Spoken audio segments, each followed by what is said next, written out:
Now that we can figure out. Everybody, let's get started here. Let's call the meeting to order. Fortunately, Susan can't be with us and today, so I'm filling in. Sorry, you got the B team. But let's start with the Pledge of Allegiance, please. Pledge allegiance to the flag of the United States of America and to the republic for which it stands, one nation, under God, indivisible, with liberty and justice for all.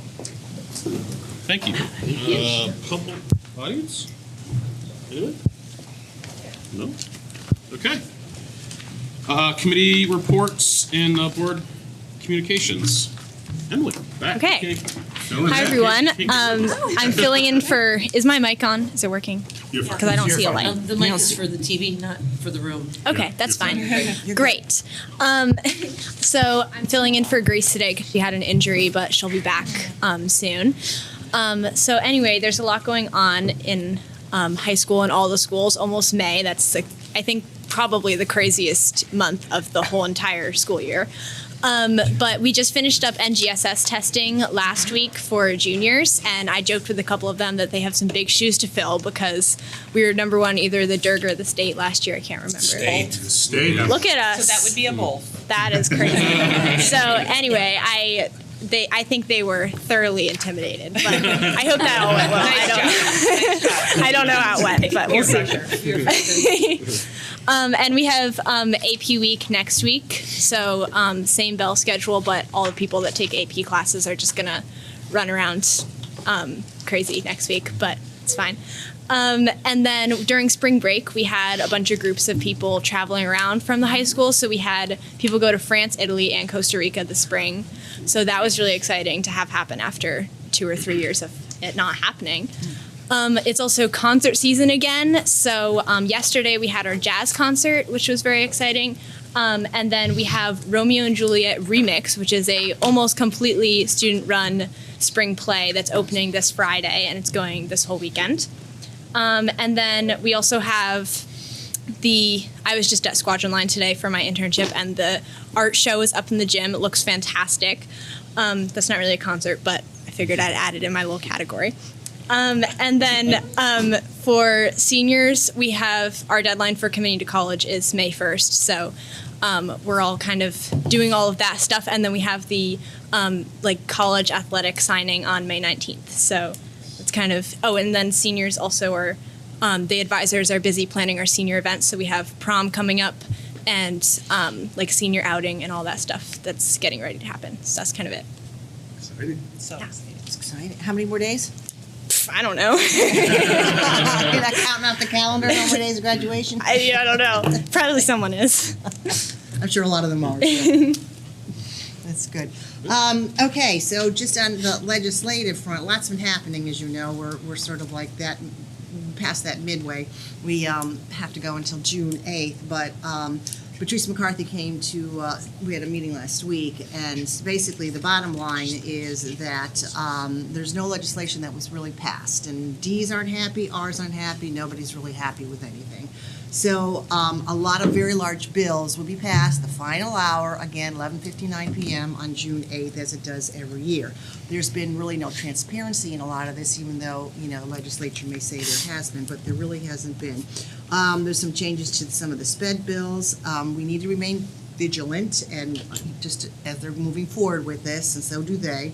But basically, the transportation per student grant hasn't been changed in 50 years for CREC, so that's something that the General Assembly has been looking at through Bill 5003 to end up putting in, money into that. As of yesterday, the Appropriations Committee adopted a budget. The ECS formula is $95.9 million for year 25, and then for year 24, $48 million. More money coming in from PROPE's budget is the Aspiring Educators Diversity Scholarship Program. And that's something that CREC has been doing for the past 5 years with cohorts graduating from their program onto different districts. There's also been promotion and marketing of teachers. These are all figures that came through. Special education excess cost had the reduction as capped. So it was negative 23 million for 24 and negative 26 million for 25. So more on that to come. And then the Propes and Finance Committee actions was the Senate Bill 1199, and it was an act concerning equity in education, charter school approval process, another act for funding student meals, an act for fully funding excess costs for sped, and an act establishing the English Learners Bill of Rights. Man, I can't even speak English learners. And one of the others was the recruitment, retention, enhancement of teaching professions. So these are the things that were passed as of Friday that we found out about yesterday. So more to come. Now it's really ramping up week by week as we move forward, with the process of where we're going. But again, the big takeaway is to contact our legislators about areas that we're very, very much concerned with. I know that we had sent the letter, or in the process of sending the letter from this board, as many other districts are sending on behalf of the boards of education, signed by Board of Ed members. And that's for the major funding bill that is not included in the approved appropriations budget. Exactly. So that's what this is. But it's real important that districts around the state send a letter on behalf of the boards of education to their legislators about this that's happening. So, because again, we can't discount anything until we don't know, until the final moment what's going to happen. And again, that's what the big concern is that if we don't hear anything within the next month or so, what's going to happen that last week when those final push for those large bills are going to happen. So that's where we are at the moment. I wish there was a little bit better news, but it's basically a week by week as we go forward. But again, it's just keeping in constant contact and communication with our legislators about any of these pieces on here. So that's what's been going on in Hartford. Thank you. So just a couple of reminders to parents in the community that the Simsbury Community and Social Services has on Thursday a parents Narcan training. And so if you're interested, please reach out. But hopefully folks will come out and attend. That will be free, and you can reach out to social services for that information. All set. We had a curriculum meeting, and it was great. We're wrapping up curriculum for the year, and we are reading a book called Nowhere Boy. Henry James School is doing one book for the whole school, one school, and they are going to try it this year, Nowhere Boy, and the author will come and speak to the students in the fall. And it's kind of an exciting project, and hopefully all students will be reading it over the summer. And then the other kids, hopefully everyone will get to read it. We've got a grant getting the books, and we're working on this project. It's very exciting. So a couple of things. Emily talked about NGSS and that the testing has kicked off. It's also kicked off at the elementary schools with both our Smarter Balanced assessment this week. Math performance task was today, and NGSS in the coming weeks. So we're excited for our students to show what they know and are able to do, and we look forward to seeing how they do on those assessments.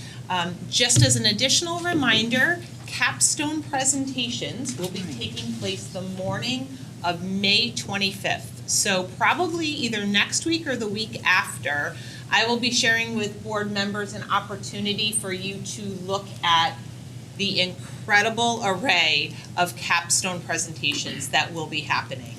It was so impressive. I had the opportunity to sit down with Liz McKay, our capstone coordinator, last week, and it's truly a packet of these amazing passion projects that our students will be presenting. So definitely invite you all to attend, to check them out. There is definitely something for everyone, and they're going to be running a special schedule that morning so that peers can go and observe the process and the outcomes. So if they are just starting to plan capstone maybe they will get excited and energized about what they see their peers doing. So again, I'll be sending you out more information on that. And then finally, tomorrow is an early release day for professional development. So a lot of great work continuing regarding some curricular areas of focus at the elementary level, and departments working on their strategic plans over the course of the year, and really making some final headway as we enter to the final weeks of the school year. Hard to believe.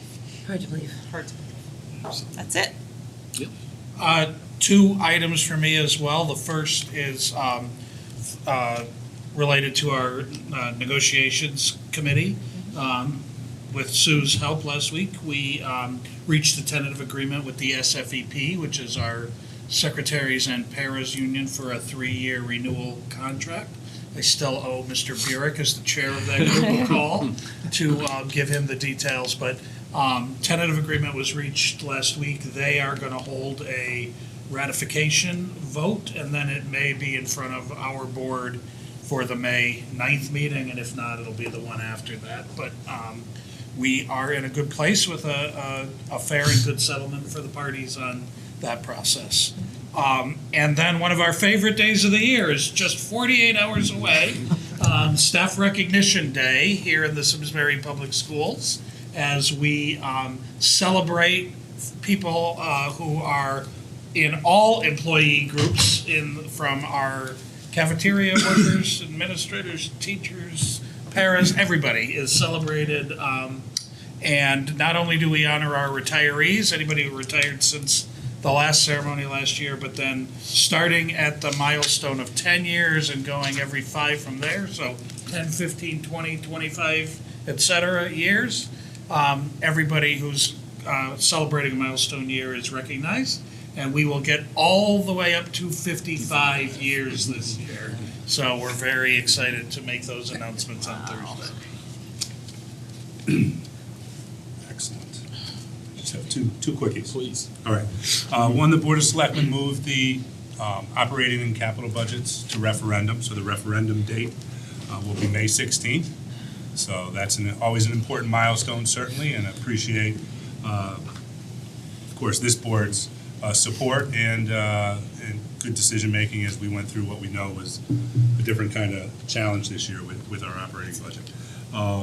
The second piece, I just wanted to take a quick minute and recognize Dick Ostap. Dick Ostap, after 40 years of service to the Public Building Committee, has stepped down as the chair of the committee. Dick's had some health issues he's working through right now, and just wanted to say what an incredible run. He has supported not only town projects, but school-based projects for many, many years, most recently Henry James, and now, of course, Latimer Lane. So my best wishes are with Dick for a quick recovery, but an incredible service career to the community of Simsbury. Absolutely. Thank you. Moving on to the approval of the March 21st minutes, or minutes of the March 21st meeting. Can I get a motion? I'll move to approve the minutes. Can I get a second? I'll second. There's a motion and a second. All those in favor? Aye. Any discussion? All right, I'm sorry, I butchered that again, I'm sorry. I got you. Any opposed? Just turning back in the swing of the people. The motion carries. Thank you. Next up, the approval of the minutes of the March 28th special meeting. Make a motion to approve. Thank you. Motion. And there's a second. Any discussion? All those in favor? Aye. Any opposed? I'll abstain. One abstention. Motion carries. Thank you. Neil, back to you. Yep, two items that have to be approved tonight. One is, first, the acceptance of 2 retirements, both from Simsbury High School. The first one is our business teacher, as you can see on the exhibit, of 24 years, Deb Manning.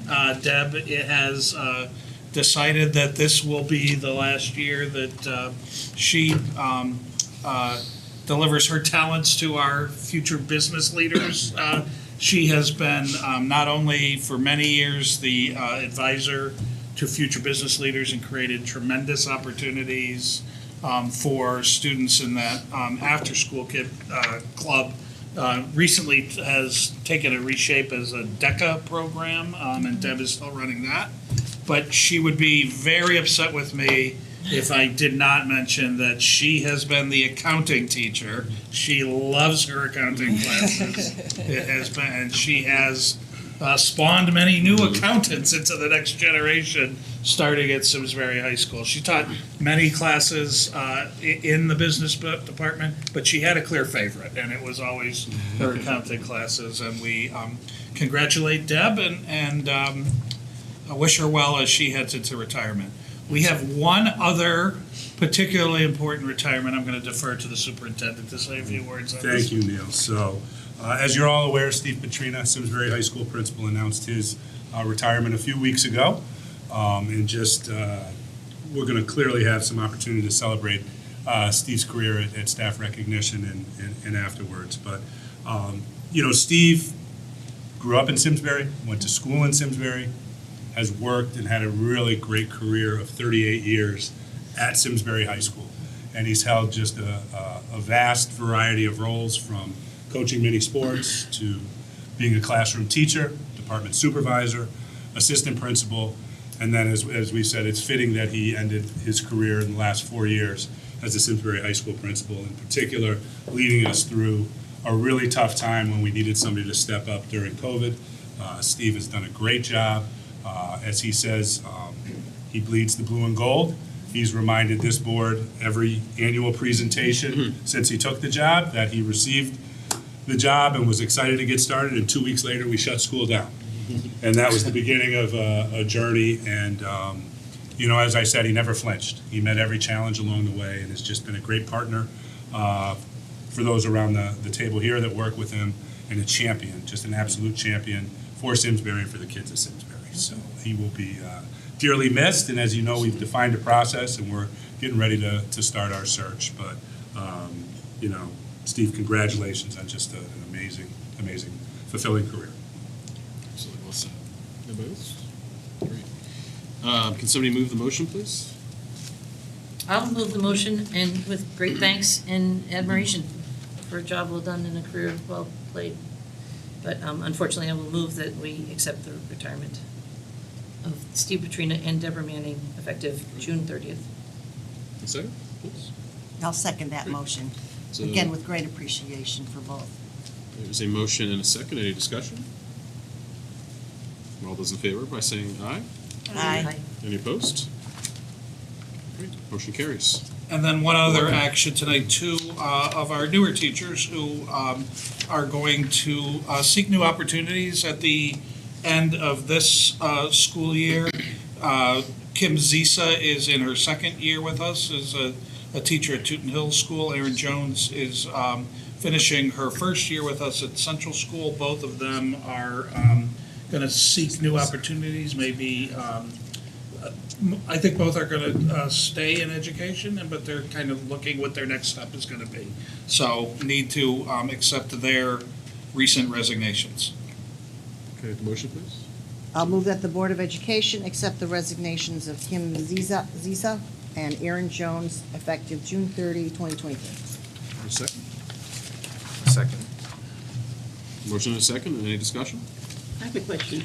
So, just for clarification, Neil, when we talk budget and stuff, how do people let you know in advance about the resignations or the retirements, or is it like, does it come up, So both.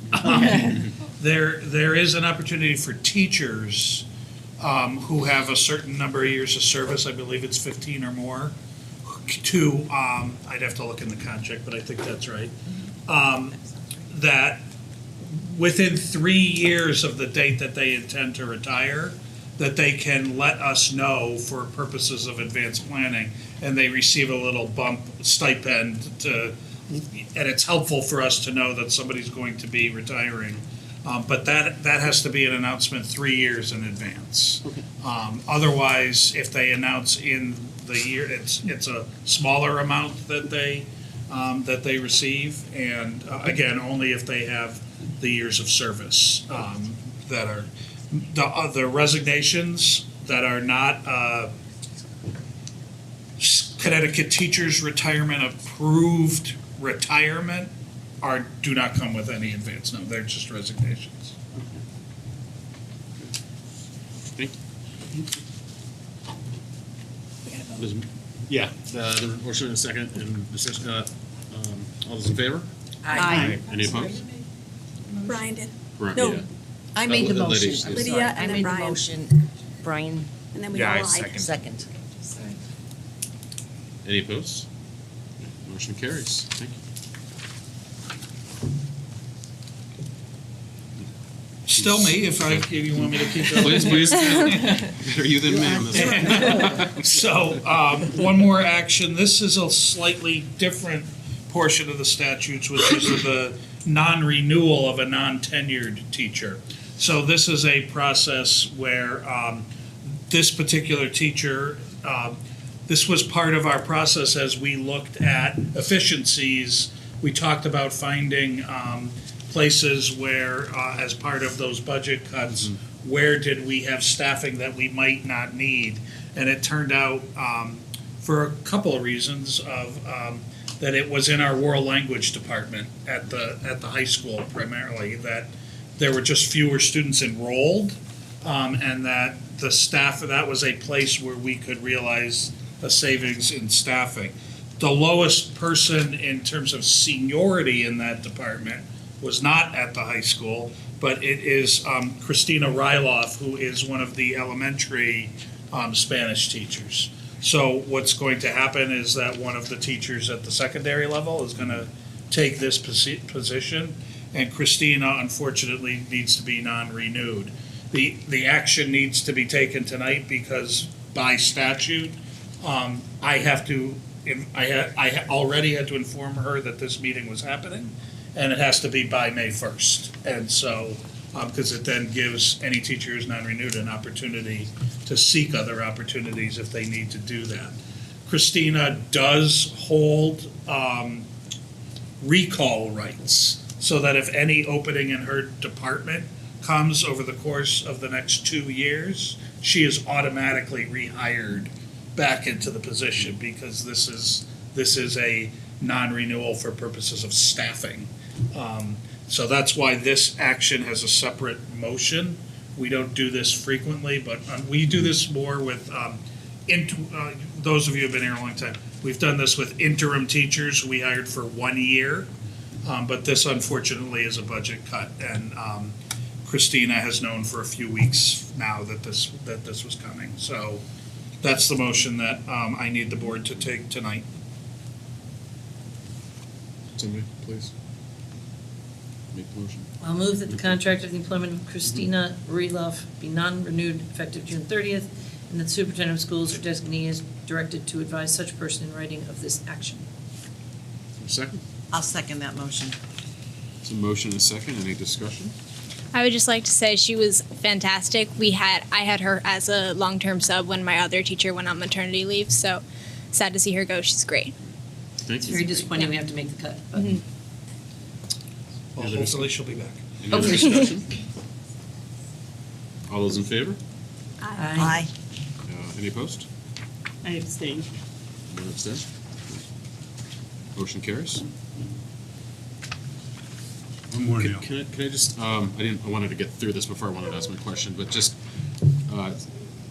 so talk to me just for a second about, so this comes from an opportunity at the high school level, so there'll be, what does that look like going forward? Will it fewer classes, but maybe larger classes, or how do you see that playing out? Yeah, I mean, in some cases, that is true, yes. I mean, it'd be, but all very comfortably within class size guidelines. So that's why when we looked at those disciplines where we might capture an efficiency, it was some of this was due to fewer Spanish sections and a little bit fewer, we had a number of small French sections last year, and some of those disappeared. And so this ended up being an FTE within the world language department. Okay. But yes, some classes will be larger. but there is nothing really large in the department. Thank you. As Tara said, it's unfortunate, but thank you. Yeah. All right, and my last, I just keep going tonight, is the annual notifications and motions around healthy food and beverages in schools.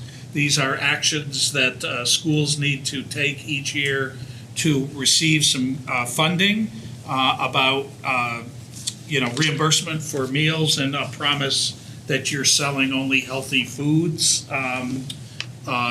And not kind of competing with your cafeteria. You can't be competing with the cafeteria with the school store selling junk down the hallway, right? So that's what these motions tend to be about.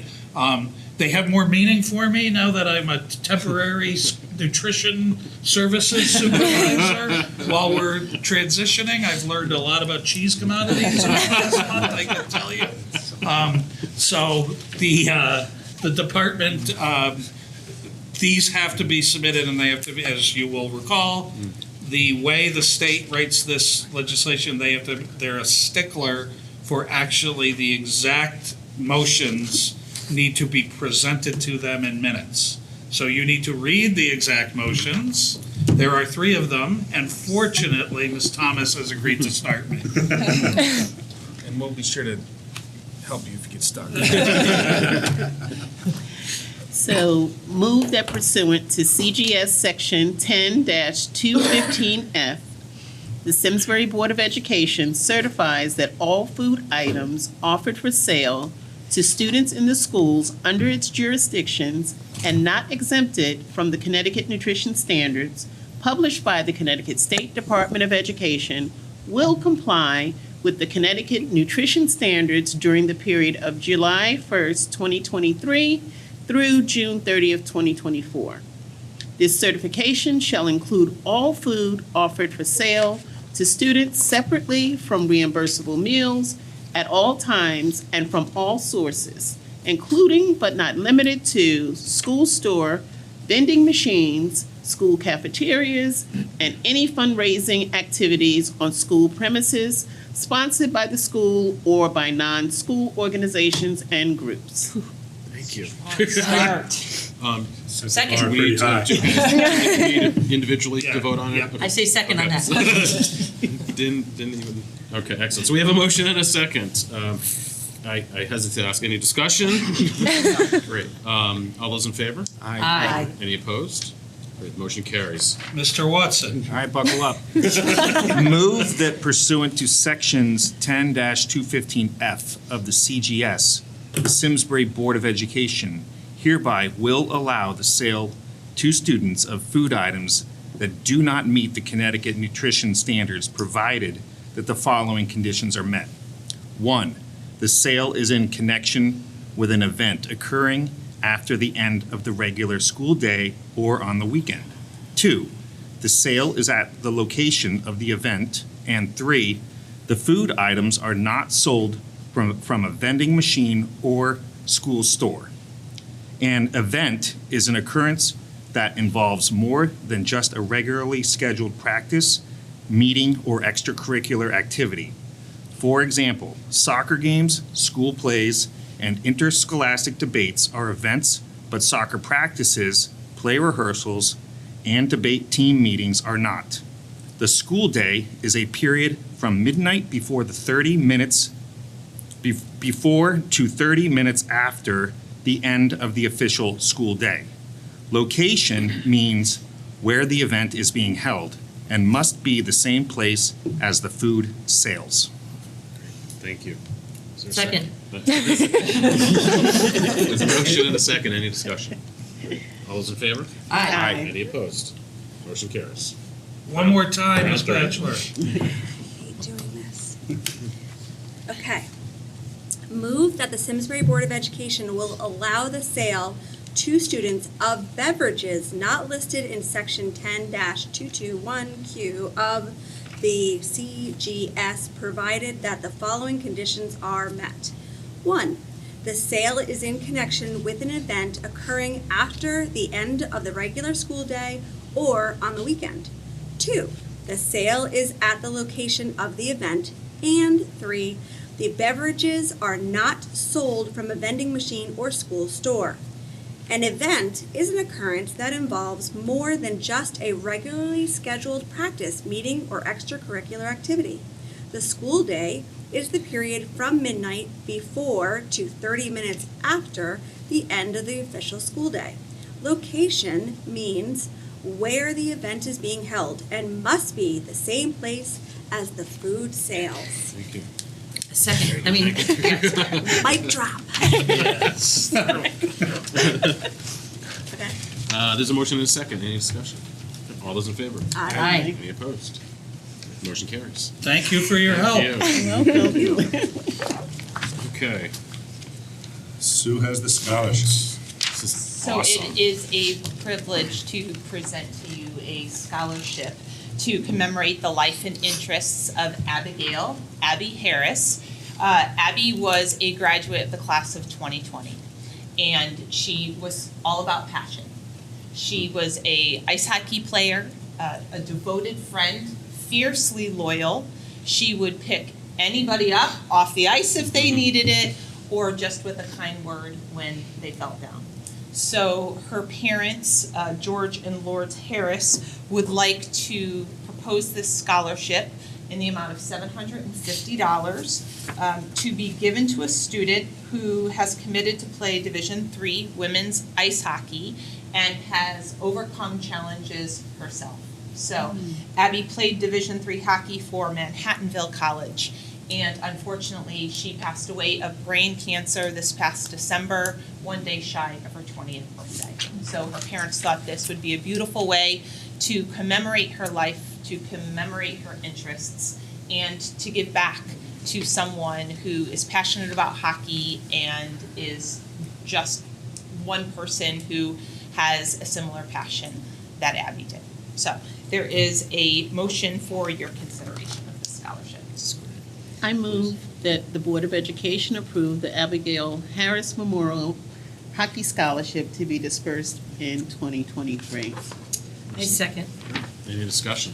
I just think this is a thanks. wonderful thing to Fantastic. do. Absolutely. She really had a passion for life, and she was a wonderful kid, and anything that you can do to keep that memory alive and that passion alive is Absolutely. great. Yeah. Thank you. Didn't know her, but I recall seeing the communication, so this is really nice. And we need more girls in hockey. Thank you. All those in favor? Aye. Any opposed? Thank you. Motion carries. And now to the Terrific School Report. Here we go. Yeah. So I have the great opportunity to introduce Mr. Steve Matizik, principal of Terrific School, along with sixth grade teacher Kim Wolf and school social worker Erin Naspo. So as the board knows, our theme for this year has been engagements, and no one does engagement better than Terrific School. So tonight, they're going to take the components of their character education component, CLIMB. They're going to talk about the social emotional learning and equity that's been going on here at Terrific School, and how they mix that into a beautiful soup of opportunity of leadership and student voice, specifically through student council and other events. And we'll get you up and moving, I think, tonight, Mr. Matizik, as well, right? Thank you, yes. All right, hand it over to you. All right, here we go. So, welcome to Terrific School. We love hosting you guys tonight. We have a little activity that we're going to engage in here in a little bit as well. Thank you to Ms. Kim Wolf and Erin Aspel for being here as well. Tonight, we're just really going to talk about providing opportunity for student voice and leadership as you integrate SEL, CLIMB, and equity. A lot of these committees were formerly just really run by our adults, our teachers in the building, our social workers, and our school psychologists. But this year we kind of have engaged some of our students in some of this work as well. So we'll have some opportunity to hear from them a little bit tonight. We have some videos.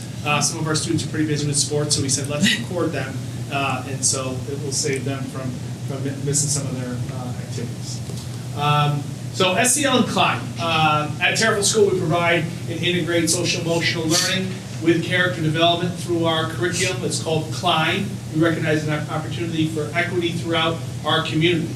And obviously we embed the social emotional competencies as well as CLIMB and character traits into many aspects of our curriculum, including all content areas and morning meetings. So we do take the opportunity when something comes up with a student, we address it at that time. We're not going to wait until if it's just morning meeting or if it's just break in their day, a recess or a lunch.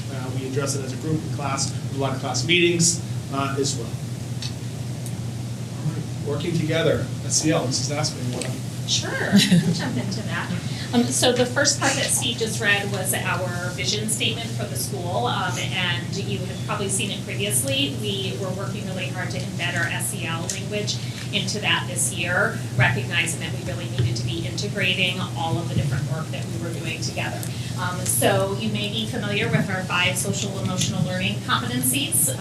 So this year as a district, we really tried to help teachers break down throughout the course of the school year how to make sure they were explicitly teaching into each of those competencies. So we started the school year off looking at self-awareness, making sure our students understood their emotions and how to identify them, working then towards that self-management, making sure that they have the strategies to be able to regulate in a variety of settings and circumstances.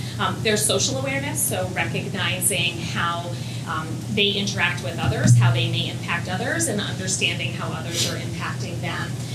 We are just finishing up with relationship skills, so understanding that our emotions, all of the social awareness that we have taken into account is what enables us to establish those positive relationships with peers and then also with adults. And we are gearing up as a district to finish the year. The springtime is always a good time to focus on responsible decision making. As the warm weather comes out, our students often need a reboot. And as they, I feel like it's almost like your household, right? That after, by this time of the year, that little thing that somebody does starts to really grate on your nerves. So making sure that at this time of the year, our students are really making those appropriate choices and responding responsibly. So this year we tackled a couple of specific areas. One, in our CLIMB assemblies, we had a Smarty Bowl for all of our teachers to make sure when we were recognizing students that we were using that competency language. So when we first started really talking about the competencies, teachers were a little bit nervous, saying, I'm not sure that our students understand what I mean by social awareness. 5 years ago, our students didn't know what growth mindset was. We taught into it, now they do. The power of yet is very meaningful to our young students even. So we really tackled it this year in our CLIMB assemblies, making sure that we were embedding that language so that hopefully our students are starting to understand those competencies as well. And then we're working really hard to make sure that our parents are getting that information as well. So every time that we're shifting gears and starting to focus on another competency across the district, parents are receiving a communication about that so that they understand what the competency is, that they understand ways that they may be teaching into that at home. And I think that's about it, right? So yeah, excellent, thank you. So I have a question. Yes. Sure. Sorry. So when you talk about the self-management and social awareness, Yes. so I know how we used to do CLIMB. So is that rolled into that so that when students are recognized, they're being recognized to say that now they may be getting the little tchotchkes? That foot. You know, I like the tchotchkes. For relationship skills or for social awareness? Is that what we're? Yes, and I'm going to let him kind of roll those two together, and you can probably give an example from. It has been a little bit of a shift because, as I think all of you are aware, we've been doing CLIMB for 24 years now. Yeah. It started, it was the second year of CLIMB was my first year teaching here. So we've been doing CLIMB for a long time. It was nationally recognized. Caring, respect, responsibility, citizenship were like our core values, and it was everywhere. So when SEL really started to develop, there was a lot of shift of how do we still wanted to keep CLIMB at the core. So we've, Erin's done a great job of helping us to basically almost look at the 4 CLIMB character traits as like an umbrella and putting the SEL competencies like under those umbrellas. So, when we talk about caring, what exactly does that look like in terms of some of the SEL competencies and respect, responsibility, citizenship? So it becomes just a little bit more of a visual and understanding how that plays into our everyday connections with teachers, with peers, on the playground, at lunch, in the hallways. So really, we've kind of just combined them and given our students just a little bit better picture of what those 4 character traits look like in terms of the SEL competencies. And that was how we started our year with staff, was really looking and saying, okay, here you have your SEL competencies, you have those characteristics of Klein, how do they overlap? And we had really interesting discussions about that because you know, it's not linear, certainly. And then I think you guys did it in the upper grades a little bit with 6th grade too, in talking about what does that look like. So how do you, you know, show responsibility through all of the competencies? So the only other thing that I would ask around that is that when you say that you're engaging the parent, how are you doing that? Are we actually reaching out and saying, you know, because notes go home to the parents all the time, right? And they may or may not see it, right? But, and this may be a stretch, but are we actually reaching out to that parent in any way to say, hey, your student was recognized for this? Because I know a lot of times they may get the little papers that say you were doing this and doing that. But when the student knows that you've talked to their mom and dad and told them how great they were, you know, to me that's rapport building. And those kids are just excited about it because it's not just the bad stuff, it's the good stuff too, you know? Right, absolutely. Our teachers call home, emails, communications. We also have Klein cards that we send in the mail. I remember those. That go in the mail, and it's kind of a neat thing when the student gets it. It's addressed to the student. Oh, good. That's, but yeah. then, of course, they're going to show it to their parents. That's right. And their friends and their cousins. And even one recent example, like when we just, as Erin said, we finished up the relationship skills competency at our last Climb Assembly. I actually had the students recognize who they felt, because when you think about relationships on the playground, in the cafeteria, we're not always the ones who are most aware of how students treat each other. That's right. So they actually, the students chose privately which students showed those best relationship skills. So when I communicated to the parents who got their feet, I said they were recognized by their peers this time instead of by me. So it kind of hit home a little bit more when you think about how their peers. Which is the nice part of that student voice. And our principal awards that we give are often a student will nominate another student for That's so that, cool. which again is meaningful. And it's one thing if I notice That's something, right. but it's a whole other thing Peer. if their peer notices it. And that can be at different ages too. So we see that sometimes the younger ones will want to nominate an older one, and sometimes the older will want to nominate a younger one. So it's a nice way across ages too to build those connections. Yes. Wonderful. So student council, I think I've been the student council advisor for almost 20 years now, so I'm very comfortable in this role. Kim, you're really dating yourself multiple times throughout this presentation. But I love the role, and in the beginning of the year, I go into each classroom and talk about what student council leadership looks like, how they really do have to be Klein role models for the school, that they're going to be in charge of community service projects and activities that are run, across the school and across age groups. So they have to be comfortable in doing some of those skills, and then they have to give a little bit of a speech just to kind of share what they would bring to the table. And then I sit down with those and talk with their teachers, and we talk about who would make good student council members. And it consists of 5th and 6th grade. I believe it's like 3 each classroom in 5th and 6th grade. And we meet 1 to 2 times a month during their lunch time. And we just kind of talk about, what leadership opportunities are presented to help them with community building in the school and leadership opportunities in the school. And as you can see, there were some of the activities that they do. I'm gonna have the kids tell you what they do first, so you hear it from them, and then I'll add it. Great. I don't wanna take away their voice.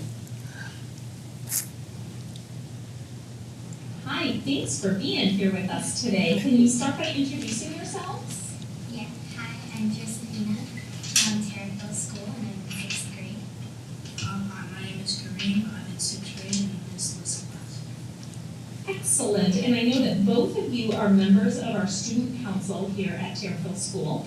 And I was hoping that you could share a little bit about what student council does here. Well, first student council organizes a bunch of like community projects, but it's also like really big for leadership to show people how to be good leaders in our school and community. And we're also big role models for our younger students. And which is great. What type of community projects do you tend to organize? Well, one of our big ones in the fall, we did something called the Turkey Trot. That was where we collected a bunch of canned items and then throughout the school. Then we donated it to people in the community who might not be able to have such a wonderful meal for their holidays. That's wonderful. And I know that there are some climb activities as well. Can you tell me a little bit about those? Yeah, well, we're really big about team building. So for this year, what we did for one of our team building activities was we played 2 games. One was charades and one was find something different. And what we mainly thought about was how we could get everyone to work as a group together instead of competing against each other. And so it's great because we really have all different kind of age groups in it, from kindergarten to 6th grade, throughout in one group. And to see them work together, it's really cool. Excellent. Can you tell me about I've heard there's a couple of different special climb days. One is the Day of Thanks. Can you tell me a little bit about that? Yeah, so the Day of Thanks was our first activity, and it's the day before Thanksgiving. We do 4 activities. The thankful cards, read aloud, team building, and meditation. And we made, for our student council, we make examples for the younger kids and the older kids as well, to show them what we really want them to look like or experience during this time. And then we usually just walk around the room and help kids that need. With the meditation thing, that was really focusing on our self-awareness. We did thankful cards to write to people who we were really thankful for. We did read aloud, and us student council members made that, we read aloud a book, and we showed that video to the kids, and yeah, so that's really what it's about. I love it. Josie, out of all those activities, did you have a favorite one? I really liked the Day of Thanks. And in between that, I liked the thankful cards because I love showing people how grateful we are for them. That's great. And then I know this year, Terriffill School's been working really hard to combine and make sure it's really well integrated between our Climb program and our social emotional learning. So I understand that there was also a Climb Day that was focused around SEL Day. Can you tell me a little bit about that? So it's a day where we really talk about and reflect about how we've been and how we feel. We really get those emotions out.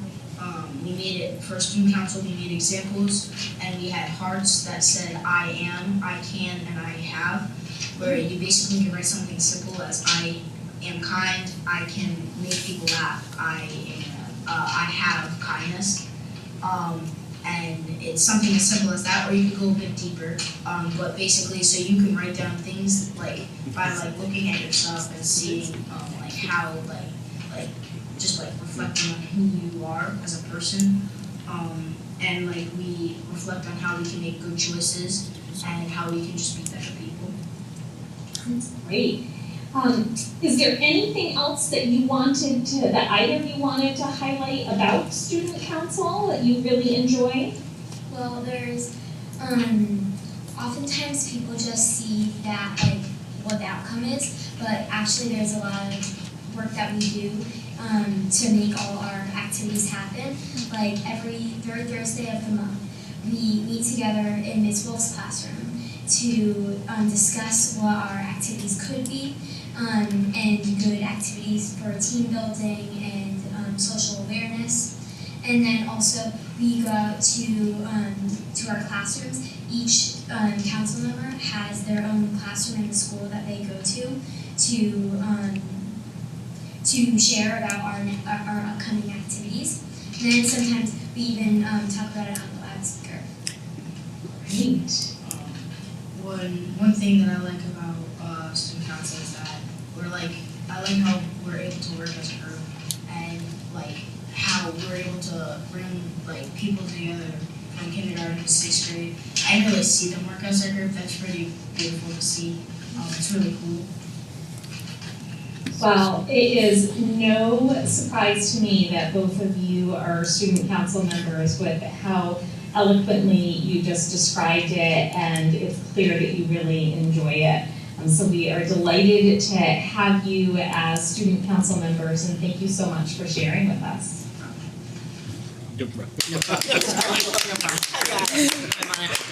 Really great. Really, Awesome. really That was good. fantastic. Yeah. Yeah, as I'm listening, I'm like, I don't have anything else. They said everything.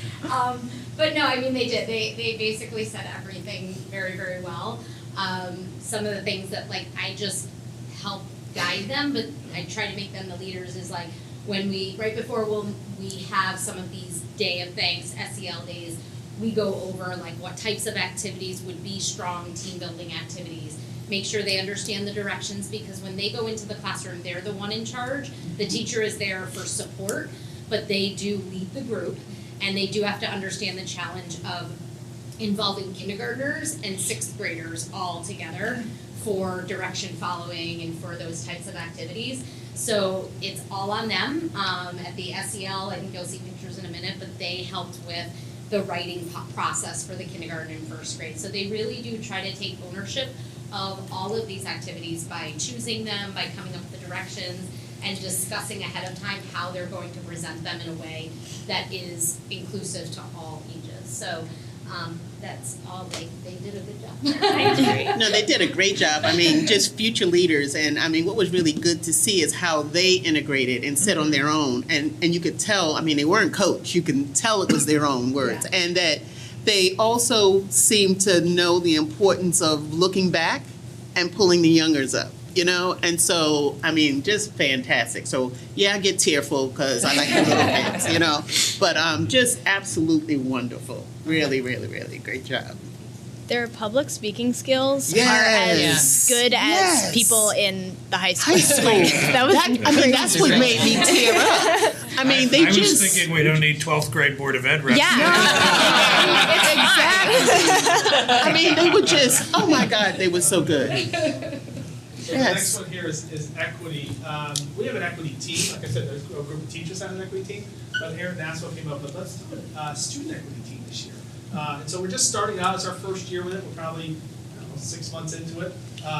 We've done some bulletin boards, and you guys are going to do an equity walk here in a minute. But we had some of our students do an equity walk, and they're going to share right here. Yeah, so before, the first part isn't the equity walk part, but you can play this part.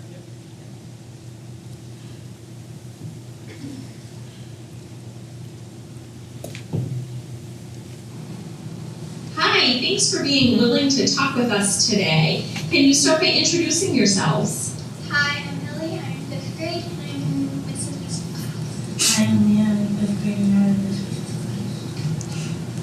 Great, and I know that you are two of our student representatives to the equity team here at Terriffill School.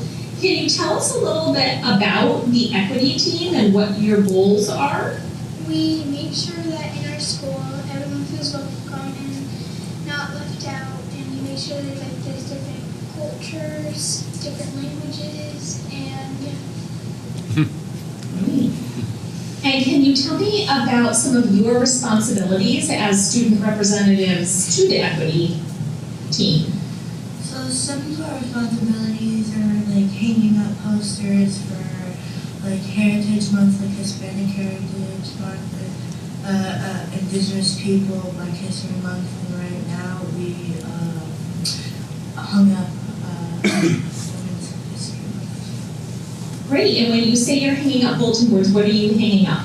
We're hanging up like posters of the people that are important to us, and we put a little like not a story but like a little like passage and so you could read it and read about them. That's great. And I'm noticing that you have that book behind you that says I Am One, a book of action. But it seems like you might be two that are taking some action in our building to make it a welcoming environment. So thank you.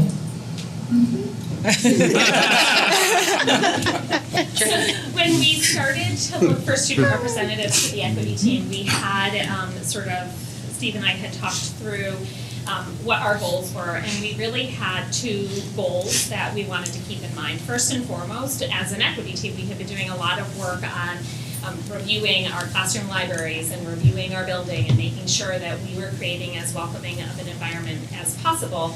But if our students weren't feeling that, then we were missing the mark. And so we really felt like it was important to get some student perspective on that, so that we could gauge how we were doing, where we might need to make some adjustments. The second part is that our student council requires a certain amount of leadership. You need to be able to feel comfortable doing that speech. You need to be comfortable leading a group. And not all of our students are by the time they're in 5th and 6th grade, are at that level yet. So we really looked at this as an opportunity for me to work closely with a few students and really try to provide a different type of leadership opportunity where they might feel comfortable, where they could contribute, and they wouldn't need to necessarily have the confidence to do the public speaking. The video, that was very nerve-wracking, so I was so proud of them because they were really nervous about trying to do that. So really trying to support them so that they can continue to develop their skills and contribute to our school community, even if student council wasn't the right avenue for them yet. So that was the sort of two things we were trying to work on. And then we merged the two groups together with student council and our student representatives to the equity team for some equity walks, which we're gonna hear a little bit about. These are just some pictures of some of our student council and our climb activities. You can see this bottom picture here. You know, it ranges from kindergartners all the way up to 6th grade in that circle down there. Some of our SEL day is the little girl over here that's doing the hearts. You know. Here's our SEL day. I am, I can, I have. Is there bulletin boards? Here's our student equity team, bulletin boards. I will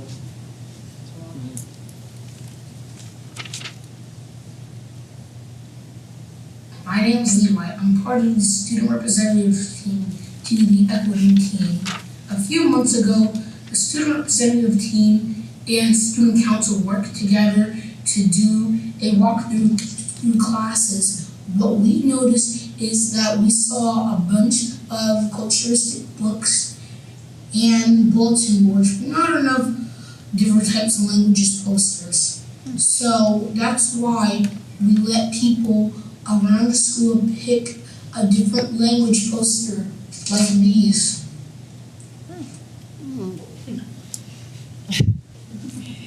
So what we did, and that was a short and sweet version of it, but what we had done as a staff, maybe 3 years ago, maybe a little ways ago, we had walked through and had some guiding questions. So we walked through each other's spaces and gave candid feedback about what we noticed, what stood out for us.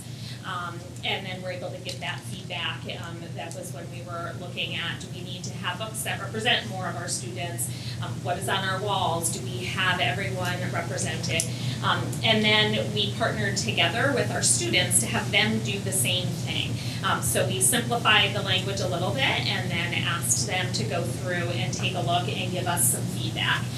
So when we did it, we partnered them together, either student council members, and sometimes they were with maybe a representative to the equity team, and we had them really go through and look for whether they were seeing bulletin boards and displays that represented different ethnic groups. We talked about what that meant. They understood that when we were creating our classrooms that we were trying to do it with intentionality, and we really wanted to see what their thought was about whether we had done that in a way that was meaningful and made them feel welcome.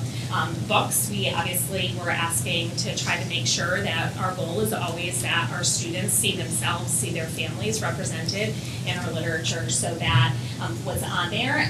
And then, as he mentioned in there, the languages, which was an interesting one because that was not as represented in our classrooms. And what was really cool is together then those groups came up, they found different posters, they voted on their favorites, they then went through and met with teachers and all of us even, so my office got one as well, and showed different options and said, this is what we're trying to accomplish, can we make one of these for you? We had those made, and then they went through and hung them up across the building. So a really cool way for them to have their voice heard and put into action. And it was really neat to see. We have some of those are on our welcome board that when you first our TV monitor. So really powerful for our kids to see that they were able to take some action and make an immediate change that has affected the whole building. Their voices were heard. So in front of you, you have our equity walk piece of paper here. You can see the two tables are mirrored because that's for, we're gonna take a little break now. We'll spend like 10 minutes, maybe we'll get you out to our building. Walk into a classroom. You can walk into multiple classrooms, fill out this form, and it just gives you a little reflection on what you're seeing in our classroom and in our school. So as we told the children, what is most helpful to teachers when they're receiving this feedback is if you put something in the comment section. So if you just circle yes on the bulletin board, we don't know what that means. But if you say, yes, I really love this part that's on the bulletin board, that specific feedback is really helpful. So I will give you those same directions, and I assume that you might be able to execute that at even a higher level. I don't know that it's true. I'm setting the bar high. Yeah, that might not be true. Before we leave, though, we need to formally recess the meeting. Can I just get you to? I move to recess the meeting for our board members to participate in a small group discussion with staff members regarding equity work. Can I get a second? Second. You don't need to vote on that, though, do we? No, we just have to reconvene. Yeah, okay. Great. So we're good to go. So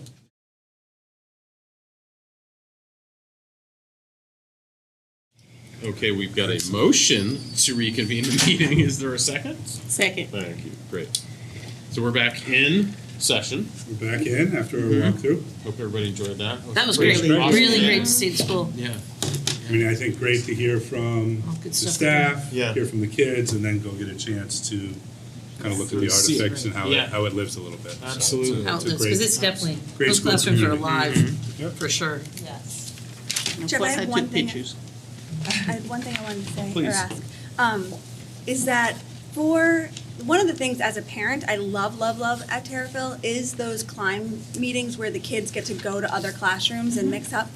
But I recognize that we get to do that partially because we're so small. Do all of the elementary schools have something like that or no? They have their own kind of flair and what that looks like. So it might be bus buddies and connecting and coming down and doing some reading, older kids and younger kids. Definitely in the assemblies, they've done some mix it up groups across the school. So they might be focusing on a specific competency, and then you have a little small group and an activity.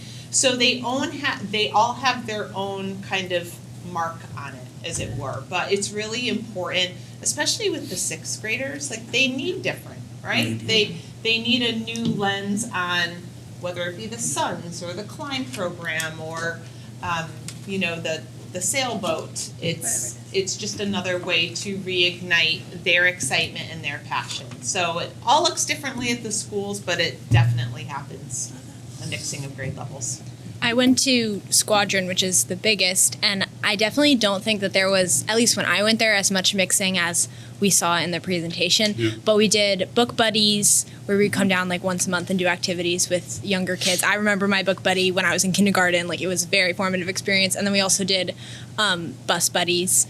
When I was in sixth grade, I went down and helped the kindergartners out, which was a lot of fun. But I definitely wish that we had something like this where we would mix with the younger grades more often, but obviously it's not as possible in Squadron because it's so giant. Yeah. Thanks, Steve. Appreciate it. Appreciate the Thank you, Steve. Great. Thanks, Steve. Anything else on the school? excellent. That's great. That's great. The quarterly budget analysis, I'm assuming that's you? Yes, that is me. So Amy's got a couple well-deserved days off after pushing that budget through for both the town and the Board of Ed side. So on the quarterly, just two things I really wanted to bring attention to tonight. On the first page, which is where we identify the grants, the significant grants, everything is pretty consistent outside of the excess cost grant. So I wanted to talk through that just momentarily. You can look and see that we have anticipated an increase, essentially in revenue on that grant, to 2.3 million from 1.8 million. So what you have there is that's consistent with the narrative that we've talked about all year of an increase in the number of students that are receiving programming in specialized environments, all right? So that is a estimation of what that revenue and offset coming back to us from the state will look like. That will help to offset some of those expenditures. Can I ask you a question? Yeah. Before we move in? Just because obviously the budget on my mind, and Yeah. just curious, since we didn't we're still projecting that number. Like, how does that work with? Like, what's the number you're putting in the budget? Like, what's the number you're working on? You know what I mean? That's good. So what we do on excess cost is it's a little complicated, but we budget net what we receive back from the state. Okay. All right, so it's kind of a fixed number based on number of tuitions, what that dollar figure will be, and then it's not the entire amount. So it fluctuates a little bit less. It gives us a little more flexibility. Right. Yeah. Okay. Perfect. Yep. So, yeah. one question, it may be in here somewhere. What's the per student cost? The per pupil expenditure? Per pupil. Oh, I don't have the exact audited one in front of me. It's Between 19 and 20,000. Yeah, it's a little under 20,000. Little under 20,000. And really, at this time of the year, the most important piece, and we've talked about it throughout, and it was a discussion in that second public hearing, was the projected deficit. So we did project a deficit this year. It has remained consistent what we think it's going to be. We believe it's going to be around between $600,000 and $700,000. But after recent review and making some adjustments along the way, like we talked about doing, spending freezes in certain categories, we've had some rollover in positions that we haven't filled. Example is what Neil had talked about tonight, like food service director, director of health services. We didn't fill those mid-year. We held off on those, and we will continue to do that until July 1. We feel we have a solid plan to close that deficit between the additional open choice funding that we'll receive is $300,000, $200,000 in savings on the personnel side, $100,000 in supplies, and then kind of an additional $100,000 in mixed other areas. So, a lot of hard work on that end to get that done, but what that allows us to do is not utilize the non-lapsing fund to offset the deficit. So we have $651,000 in that non-lapsing fund for basically emergency usage. You'll probably recall that Amy presented a plan to use about half of that money in the budget presentation to offset some of the cliffs created from grant-funded positions. So we'll still be able to go forward with that plan, which is really positive, so we don't have to roll that deficit into the next year. So we're in a much better spot than we thought we'd be 6 months ago, and that's really the point she wanted me to convey this evening, and I wanted to get across. It's huge. It's huge. So next year will be tough, but not because of that reason. Correct. The deficit won't. Correct. And I think the adjustment that you helped advocate for in increasing the special ed outplacement line item, $500,000, will go a long way in offsetting tuition costs and the increases in transportation costs that we've seen as a result of kind of market conditions on the outside. Just the per pupil is 19,023. Thank you. Thank you. Great. Anything else on the budget analysis? Anything else on that one? No. Oh, great, perfect. All right, so we are on to our second public audience. See anybody taking their stuff on that? Our future business, our next board meeting will be May 9th, back on our home field at the BOE conference room. Yep. It'll be great. We'll have a series of student celebrations. Great. It'll be good. It'll be fun. Can I motion to adjourn? So moved. Second. Great. Thank you very much, everybody.